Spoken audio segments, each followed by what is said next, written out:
Assalamualaikum warahmatullahi wabarakatuh. Pencemaran lingkungan merupakan masalah yang sedang dihadapi masyarakat saat ini, terutama bagi mereka yang tinggal di perkotaan. Sebagian besar pencemaran lingkungan disebabkan oleh sampah plastik. Tidak ada yang bisa menduga mengapa pencemaran bisa begitu cepat terjadi. Pencemaran lingkungan saat ini tidak hanya terjadi di tanah, akan tetapi juga terjadi di udara dan di air. Pencemaran di udara dapat berupa asap kendaraan, dan pencemaran air berupa sumbatan air selokan akibat sampah. Baik, kami dari kelompok 5 kini sudah berada di lokasi pasar raya yang beralamatkan di Jalan William Iskandar Pasar 5. Dan di sana sudah ada teman kami, Dara dan Bena, yang akan memperlihatkan kondisi lingkungan pasar saat ini. Jadi, kami di sini masih melihat banyak pedagang yang tidak menjaga kebersihan di pasar ini. Masih banyak sampah yang berceceran dan sisa-sisa sayuran yang belum dibuang ke tempat sampah. Tidak hanya itu, ada juga air bekas mencuci piring yang dibuang sembarangan, sehingga mengundang lalat untuk datang. Dan masih banyak lagi. Kami juga menemukan di selokan terdapat tumpukan sampah sehingga membuat air yang di selokan itu tersumbat dan mengakibatkan lingkungan pasar tersebut tidak sehat. Menurut penuturan petugas kebersihan di lingkungan pasar raya ini, semua sampah-sampah dari pasar dikumpulkan di pinggir jalan ini dan nantinya akan dibersihkan pada sore hari. Walaupun begitu, sampah yang dari pagi dibiarkan begitu saja di pinggir jalan benar-benar mencemari lingkungan. Terdapat banyak sampah yang ada di sini. Di antaranya ada sampah limbah rumah tangga dan ada juga beberapa sampah yang tidak bisa didaur ulang, seperti contohnya botol, plastik, styrofoam, dan lainnya.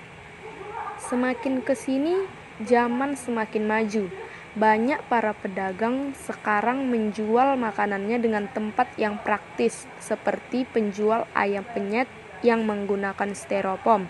Dan di kafe atau coffee shop, sekarang sudah jarang menggunakan gelas, melainkan cup coffee yang bahannya sama dengan styrofoam.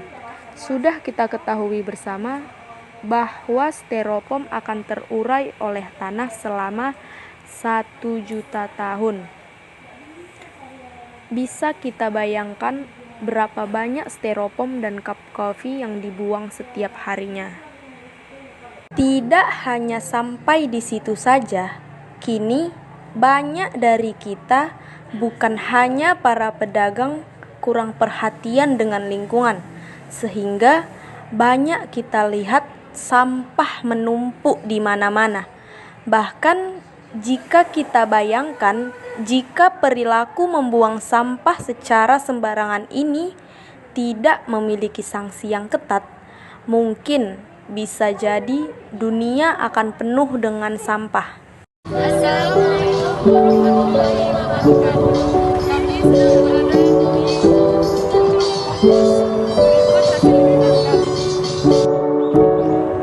Rumah kompos dan bank sampah merupakan salah satu usaha mandiri yang dilakukan masyarakat secara langsung, bertujuan mengurangi sampah yang dibuang ke TPA atau tempat lain. Rumah kompos dan bank sampah juga memberikan peluang pemanfaatan sampah organik dan sampah anorganik yang menjadi nilai ekonomis. Rumah kompos dan bank sampah tempat pengolahan sampah yang dibuat oleh orang Jepang dan sudah bekerja sama dengan Unilever. Kita bisa mengolah sampah menjadi rezeki dan sampah juga dapat dibuat menjadi pupuk. Sistem pengelolaannya yaitu dengan memisahkan sampah organik dan non-organik, misalnya balaron, monti, dan botol aqua.